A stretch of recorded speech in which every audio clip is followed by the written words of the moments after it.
আজকে আমি গপুর জন্য কি চালের ভাত রান্না করেছি দেখাই। পাশটা দেখতে খারাপ দেখা যাচ্ছে, কিন্তু করার কিছু নেই, যেহেতু বাতে উতলা এসেছিল তো এই জন্যই পাশে এরকম হয়ে রয়েছে। এই যে গপুর জন্যে আমি আজকে লাল চালের ভাত রান্না করেছি। হ্যাঁ,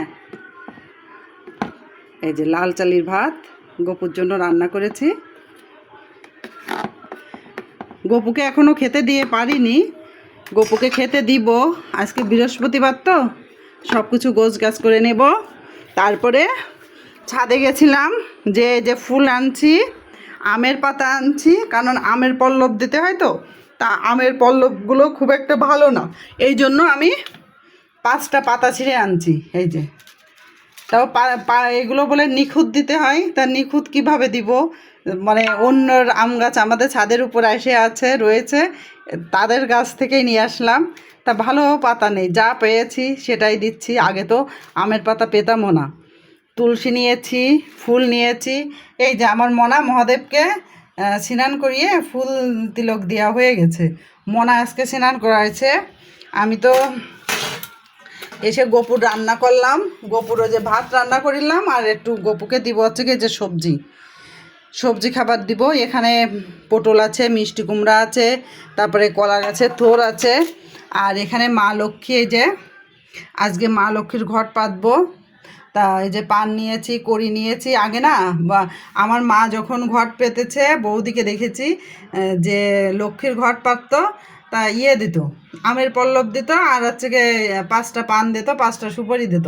তা এখন ইউটিউবে দেখছি কি পান দেই, কড়ি দেই, তারপরে হচ্ছে না পান দিতে দেখিনি, সুপারি আর হচ্ছে গিয়ে দিচ্ছে, এই কড়ি দিচ্ছে, আর হচ্ছে গিয়ে পয়সা দিচ্ছে। আমাদের বাপের বাড়ি আমি কখনো পয়সা দিতে দেখিনি।